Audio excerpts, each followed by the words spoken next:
All right, hello everyone, and today we have Dr. Nadine Mousselli. She's one of my friends, she's one of my colleagues, and she recently matched to a family medicine program in Quebec, and she's here today to share with us her experience. Welcome, Nadine.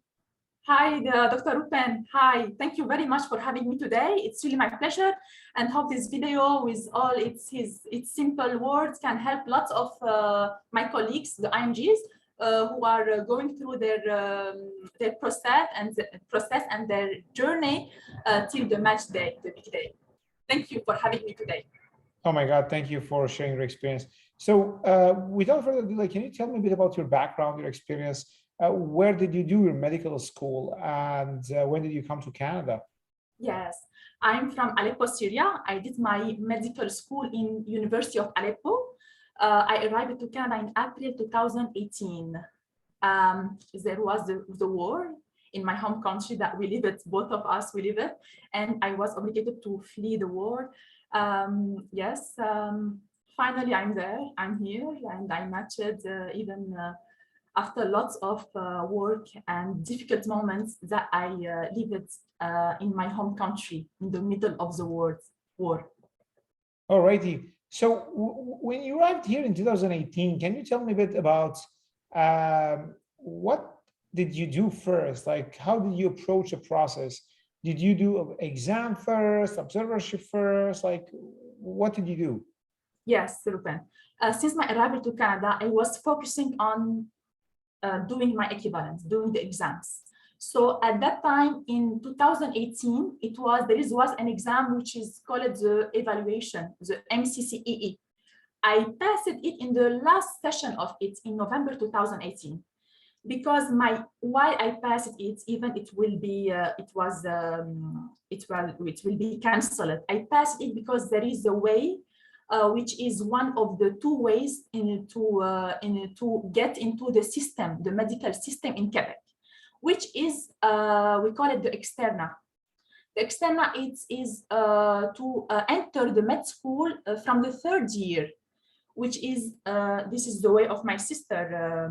We did it, she did it. She is now a third year med school, med student in Université de Sherbrooke. And the other way is going through the CaRMS to the residency, so to the residency in a program. So I tried that way at that time, 2018. There were an exam, ECOS, we call it. It's like the NAC-OSCe, but for the French university. And at the end, there is interviews. I was invited to the ECOS, but I didn't work. This way didn't work for me at 2018. Okay. I'm here just to tell you that I want to give hope for my colleagues that are trying a lot, because I'm an example of one of the people who tried a lot till she arrived to her goal and to the match day, and I matched in Sherbrooke. So my aim from this is just like to give hope. Don't give up, just to try, because it works.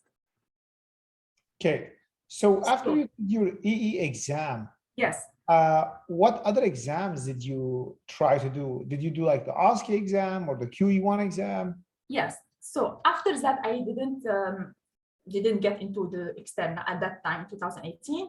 I tried to, now I will focus on the MCCQE1. I didn't pass it from the first time. Okay, which is not a fail in my, I think, because I learned a lot from this fail. So I passed it finally in 2021, and I succeeded in November 2021. And I did the NAC-OSCe in October 2021. I passed it with superior performance, and I will let you know about which helped me during the NAC-OSCe and how to get this high superior performance grade. So if you don't mind, if you can share now, like your experience when it comes to the exams, like what do you think helped you in achieving highest score in the OSCE? Like if I now arrive to Canada, I want to write the OSCE exam, like what would you advise me? What did you do? don't be isolated. Please don't be isolated. Don't study by yourself, just by yourself. In the books, practice and practice and practice. There is some days I practice with 3-4 study partners in the day, which helped me a lot, a lot. AMCA family, I'm now to tell, like we said in French, they own all for me a lot. They helped me a lot. It's AMCA course. I took it with Dr. Bass and Dr. Sherry. And since it has been 1 year that I discovered AMCA, and I regret because I didn't know them before, because they encountered me and they helped me through this process. I really appreciate all their effort and recommend it for everyone. Really. All righty. And there is facilities for all the people. You can discuss with them for everything you need. There is yes. Nice. And what about like the other exams, like other than the OSCE and the MCCQE1, did you write any other exams? Yes, the French exam. I passed it in December 2021. Okay. It was a year of passing the exam after exam. So I passed it. It was asking about 860. And more. I had 860. Thanks God. So yes, it was really. It was my destiny. Also, this year I will match. What I felt really. I felt that the things are going one after one. Also, I just want to mention something for people who are watching us, like. And Nadine's language is a French. So Nadine, whenever you want to use the French language, that's completely fine with me. If you like to express yourself in French, she lives in Quebec, and I think people who live in Quebec will also appreciate that. So I don't speak English, but like I know so I don't speak French, but I know what I'm going to ask you. So feel free to express yourself in French, okay? Okay, thank you, Roupen. We talked about the exams. Why don't tell me a bit about, so other than the QE1 and the OSCE and the French language exam, did you write any other exams? MCCE, QE1, NAC-OSCe, and French exam. No. Okay. Can you just tell me, like even in French, you can tell the people who are watching us in French, like how did you prepare for this exam? Because like this is the first time I interview someone who matched into like the province of Quebec. So how was it? What did you use? What are the components of the exam? How long does it take to study for it? And if you want to go over in French, please go ahead. That would be nice. Yeah.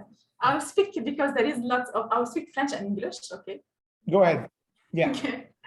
Okay. The exam called TFI, Test de Français International. This is the exam which is, okay, we can say it in French. Okay. Go ahead. I can show my French. Yeah. Donc, c'est un examen qui est requis par les universités francophones, tous les universités francophones, Sherbrooke, Laval, Montréal et seulement. Et c'est une condition pour être admis au programme de résidence. Alors, je l'ai passé en décembre 2021. Ce que j'ai étudié, moi, which helped me in my... Go in French. Let's do it in French. Okay, fine. Go French. Ce qui m'a aidé, moi, j'ai une base en français dans mon pays d'origine. C'était ma deuxième langue, comme la première langue étrangère dans mon école. J'étais à l'école en Syrie, à Alep. C'était la première langue étrangère. Alors, je connais le français, mais je ne le pratique pas beaucoup. Je n'utilise pas le français beaucoup. Même à l'université, on a oublié le français. C'était en arabe et en anglais. Alors, puisque je suis venue, moi, à Québec, j'ai vécu à Québec, la ville de Québec, je n'étais pas à Montréal. Alors, et j'ai vécu dans une résidence où ils parlaient le français. Alors, c'est ce qui m'a aidé beaucoup à pratiquer le français. Alors, c'est ce qui m'a aidé. Ça, c'est pour améliorer ma langue parlée. Mais pour la langue écrite, j'ai pris un cours à l'Université Laval, un cours de français, francisation, c'est ce qui m'a aidé aussi. Et j'ai utilisé, pour le TFI, j'ai utilisé il y a beaucoup de livres, oui. Ça, c'est pour la base, comme pour acquérir les compétences en français. Mais pour l'examen, le technique de l'examen, je suis allée à la bibliothèque, n'importe quelle bibliothèque au Québec. Bibliothèque, je n'ai pas acheté des livres, je suis juste emprunté des livres. Il y a beaucoup de livres de TFI, préparation de TFI, juste à pratiquer les questions, à écrire, à pratiquer les questions. Et il y a plusieurs livres comme le TFI, je peux chercher pour moi. C'est juste à écrire TFI, chercher dans la bibliothèque, TFI, préparation, c'est ça. Et c'est ce qui m'a aidé beaucoup dans ma préparation pour le TFI. Alrighty. So, so other than the exam, so one of the things that many IMGs struggle with is finding like observerships and finding someone to write them good letters. Can you take me through the process? How was it? What did you do? Did you work or not? Was it paid or not? Of course, this is if you're comfortable to talk about it. So tell me about your experience in French. You go ahead in French. In French? Okay, as you wish, Roupen. Yeah, go in French. So tell me about your experience in finding observerships and getting good letters of reference. OK. Moi, en septembre ou bien fin août 2021, j'ai fait quelque chose de so crazy. Mon examen, c'était en octobre. Alors, mon examen de NAC-OSCe. Alors, je voudrais travailler comme assistante médecin en ce temps-là. Comme je voudrais faire quelque chose. Je voudrais it was crazy things. Yeah. I don't regret it. Je ne regrette jamais. J'ai cherché sur Internet des postes de physician assistant. Il n'y avait pas beaucoup ce poste au Québec. C'était pas trop connu. C'était pas trop connu au Québec. J'ai cherché beaucoup. Finalement, j'ai vu un poste dans une clinique à Montréal. Si quelqu'un veut, je peux partager. C'est une clinique à Montréal. Elle a ce poste ça s'appelle district médical. Elle a ce poste de travail comme physician assistant. Ça m'a aidé beaucoup. J'ai appliqué, j'ai postulé, j'ai envoyé mon CV sur le courriel, c'est moi-même. Ils m'ont accepté comme assistant médical. Alors, physician assistant. Qu'est-ce qui m'a aidé dans le poste d'assistante médicale? C'est quoi mon rôle dans ce travail? C'est accueillir le patient, prendre l'histoire clinique, prendre les signes vitaux, blood pressure, vital signs, all the vital signs. Et il y a des templates sur l'ordinateur et je demande de ces templates aux patients. Ça m'a aidé à améliorer mes compétences relationnelles et communicationnelles dans la clinique. En même temps, ça m'a aidé à être en contact avec les médecins autour de moi. Il y avait des collègues agréables, aussi des médecins. Alors, c'est une clinique GMF privée, comme GMF, comme une clinique, comme des médecins de famille. La plupart sont des médecins de famille. Aussi, il y a des spécialistes dans ces cliniques. Alors, c'est ce qui m'a aidé. Alors, j'ai travaillé. Alors, de travail de médecin médical, tu ne sois pas durant la consultation avec le médecin. Alors, durant mes jours off, j'ai décidé de faire des stages d'observation avec les médecins. Alors, j'ai demandé à certains médecins de faire des stages d'observation. Ils m'ont aidé, ils m'ont accepté. Alors, ils ont vu m'ont vu comment je pratique avec le patient, comment je fais l'entrevue médicale. Alors, ça leur donné une idée pour la lettre de recommandation que j'ai reçue grâce à eux, cette clinique. C'est ça. Okay, so I just want to share something. I just want to mention something. Like recently, people approached me for letters of reference or email about like letters of reference, and we're asking about observerships. Like, so first, when it comes to letter of reference, yes, the CaRMS website tells you that you can get a letter of reference from anyone who is like a resident, who is like 50 year or after. But it's always advisable to get your letters of reference from someone who's known in the medical system. So a physician, a staff who's been in the system for years. Of course, if he's a researcher who works in academia, that will make things much more better. Also, you have to be explicit when you ask for your letter. You have to ask the person who's writing the letter for you, can you write me a good letter of reference? Because a neutral letter, it's a bad letter saying that this person appeared in this day and he did great work, he's a great person, I would love to work with him. that's not enough. The person who's writing a letter about you, they should mention something specific. They should mention something that happened that really makes you different and unique from other people who are applying to residency. Like sentences like, he's one of the top 5% or 2% from residents I work with.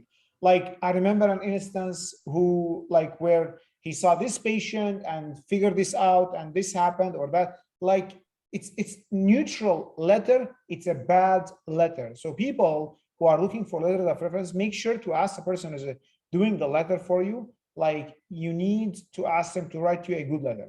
Okay, so that's my rant about letters. Now let's even the resident cannot write a reference letter. So residents who are like in their 5th year, based on the CaRMS in Quebec, they cannot. Oh, in Quebec, okay, so that's something else in Quebec. Thanks for letting us know. Yes. Okay, so we talked about letter, like, what about volunteering? Did you do any volunteering in Quebec? And all right, in French, go ahead and tell me. Yes. How was it? En français. And what did you learn what did you learn from it? Like, what did you achieve from the from the volunteering? How did you get the volunteering? Because like many people also ask me how to get the volunteering experience. And for how long was it? How much time did you put in it? And how do you feel like it helped you? Bien sûr, le bénévolat, ça aide beaucoup car ça montre que tu es une personne que tu aimes aider sans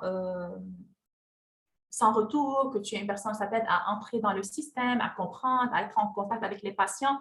Ça m'a aidé beaucoup. Alors,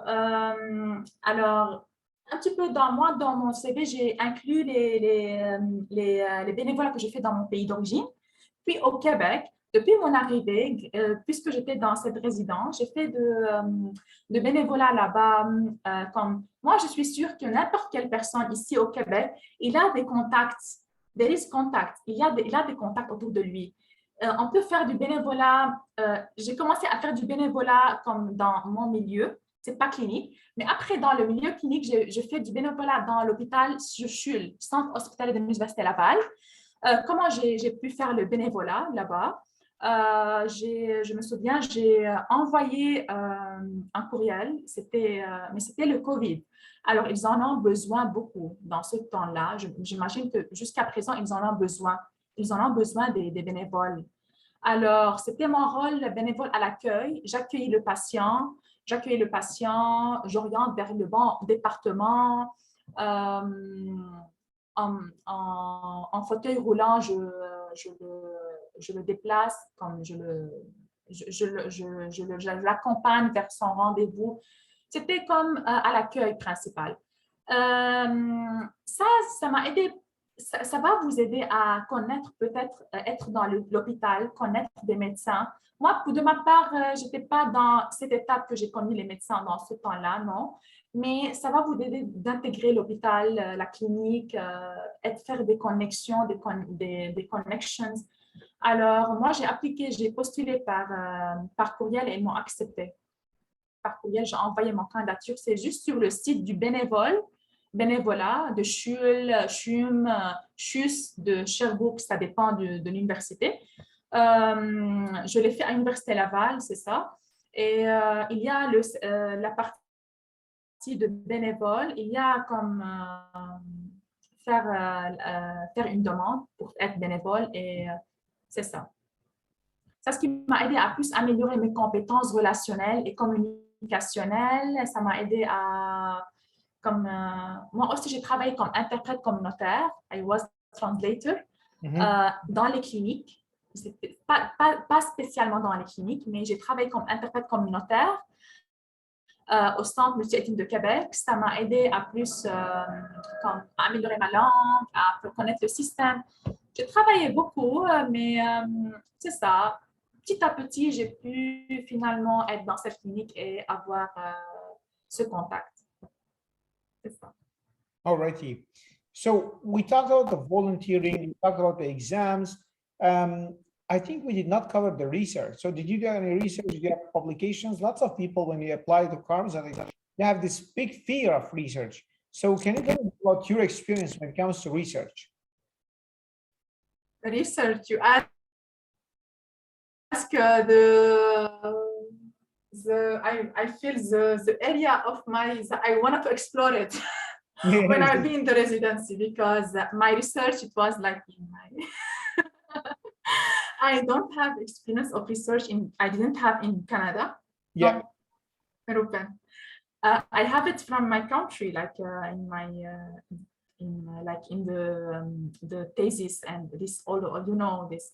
But in Canada, this is an area that I wanted to explore, and I asked a lot during the interviews about this part, because I wanted to know the research, because I'm a person who is curious. I wanted to learn about this part in medicine, the research.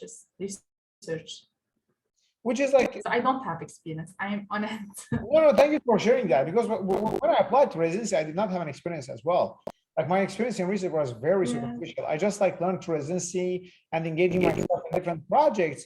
And that's what I want to say to people. Like, even if you don't have recent experience, it is still possible to match. Yes, sure. I give an example. But if you have publication, if you have like site on that you animate and you animate.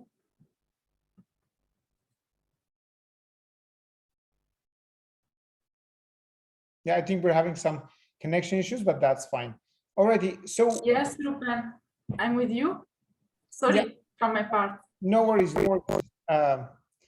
And then, like, let's talk about just a sec. Let's wait until the connection is better a bit.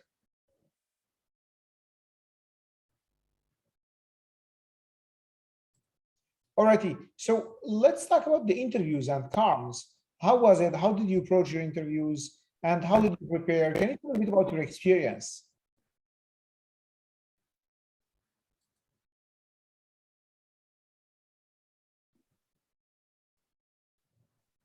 Okay, now coming to the CaRMS process, the CaRMS, and how to prepare the personal statement and the CV. It's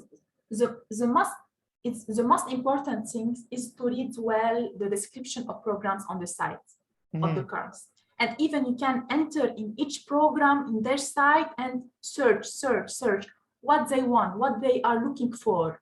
What are the you have to memorize this even, so that you write them in your personal statement. You try to find something which match their what are they looking about, because for example they are looking for people who are humble, who are stimulated intellectually, who want to work, who are honest. Like you have to think, you have to give examples from everything. This is in the interviews more, but and even you have also, I encourage you to let a one in the health system, a doctor or any professional of health, to read for you the personal statement. I'm sure during the process you will be in contact with people who can help you for this. I'm sure about this. So just to let some people who read you the personal statements, and just read well the description of programs. En français, on va parler après ça en français. Yeah, that's fine. I forget. I can understand. Yeah. Tell me in French. Okay, in French, ok, c'est ça. Alors, pour les entrevues, moi, j'ai appliqué le premier tour. J'ai appliqué pour vous dire, j'ai appliqué en 2 spécialités, j'ai appliqué en médecine familiale et la psychiatrie, mais puis j'ai eu la médecine familiale, et je suis très contente que j'ai eu la médecine familiale. Peut-être dans le futur, je peux être médecin de famille qui s'occupe des patients psychiatriques. Ça, c'est mon champ d'intérêt dans le futur. Pour le premier tour, j'ai eu 2 entrevues, mais je n'ai pas été matchée. Pour le deuxième tour, j'ai eu 7 entrevues, 2 entrevues à l'Université de Sherbrooke, un pour Alma, où j'ai matché, et une deuxième pour toutes les cycles de Sherbrooke qui sont restés. Alors, j'ai matché à Alma finalement. C'est ça. Dans les entrevues, moi, après l'entrevue de Alma, j'ai senti que It was the baddest interviews. Mais finalement, c'est ça, j'étais honnête, j'étais comme moi-même. Il y avait des cas cliniques. Moi, je suis forte dans les cas cliniques un petit peu, car il y avait juste comme qu'est-ce que tu dois faire en cette situation, comme des cas cliniques. Alors, puisque moi, le NAC-OSCe, ça m'a aidé beaucoup et j'ai pratiqué aussi à la clinique comme assistante médicale, ça m'a aidé. À plus, moi, j'imagine que les cas cliniques qui ont augmenté mon dossier, mon score et tout. Alors, c'est ça. Les entrevues, vous devez, comme, je ne veux pas dire vous devez, mais quand même, je vous recommande de pratiquer les entrevues, c'est ça. Comme il y a sur Internet comme des questions qui peuvent vous aider, comment vous préparer pour les entrevues.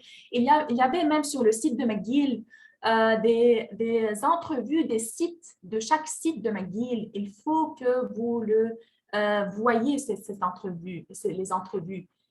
Essayez de voir qu'est-ce qu'ils cherchent, qu'est-ce qu'ils vont entendre. C'est ça. Ça, je parle de McGill. Aussi, pour Sherbrooke, j'ai lu même la description de GMF allemand. J'ai lu, quand vous êtes invité à une entrevue, il faut que vous soyez comme vous connaissez ce qu'ils vous attendent là-bas, comme vous connaissez le milieu un petit peu, que c'est pas que vous êtes, ça c'est une préparation pour les entrevues. En même temps, pratiquez comme les NAC-OSCe. Il faut qu'on pratique, que vous pratiquez aussi entre vous, les collègues, c'est ça. All righty. So, any last words for a person who is trying to apply right now to CaRMS? What would you say? Je vais lui dire juste de ne pas, don't give up, de ne pas lâcher, de ne pas lâcher. Moi, j'ai vécu la guerre, il y avait des difficultés, il y avait des moments difficiles, il y avait toutes les séquelles difficiles, ce que j'ai vécu sur moi-même, sur mes morales, mais j'ai continué. Je suis venue ici au Canada, il y avait des personnes qui m'ont aidée, qui m'ont entourée. C'est sûr qu'il y a des personnes, c'est sûr qu'il y a des personnes qui vont vous aider durant ce chemin. Je suis là aussi, si vous avez besoin de quelque chose, je peux mettre mon courriel aussi. I can write my email, Roupen. Yeah, sure. That sounds good. We can put it in the comments, and for people who need any help, they can approach you. Thank you so much for sharing all this information. J'ai pas fini. I didn't finish, Roupen. Oh, okay. Okay, juste à dire quelque chose. There is a quote that I love it. It's called de ne pas lâcher, de ne pas lâcher. Moi, j'ai vécu l'échec dans mes examens. J'ai vécu tout. Finalement, moi, je voudrais cette vidéo qui soit pour les personnes qui ont échoué, qu'il y a d'espoir. J'ai matché finalement. J'ai échoué, mais j'ai matché. Ça, c'est ce qui est l'importance. Et j'ai appris de cet échec. Je ne veux pas répéter mes fautes de cet échec. C'est ça, pour la résidence. Il y a des nouveaux défis qui m'attendent aussi. The last things I want to add is there is a quote which I love it a lot, two quotes, one in French, one in English. The first one in English, it's Nelson Mandela say it. It says, "It's always seems impossible until it is done." It seems for us impossible, but when it's done, it is done. And I love it. I can't explain it a lot, but it touched me. The second quote in French, it says, rêver et la réalité dépassera vos rêves. Excuse. Rêver et la réalité dépassera vos rêves. You should dream about, you should work on your dreams. And it's a quote said by I think Essence. And finally, the reality will surpass your dreams when you work on your dreams and you be attached to your dreams and you believe in yourself and in your dreams. Thank you. That's so sweet. Thank you so much. I think this is one of the most interesting interviews, or like it's bilingual interview. You didn't, and I tried to reply to all the Facebook messages after my I tried to reply to all, and if I'm trying to help as much as possible, so don't hesitate. Sounds great. Thank you so much. Like, this is so nice. the interview is bilingual. I could understand as much as I can, and she would express herself as much as she can in English. But like, we hope we help people. Like, this is so interesting. Thank you, Roupen. Thank you very much, Dr. Roupen. Thank you so much.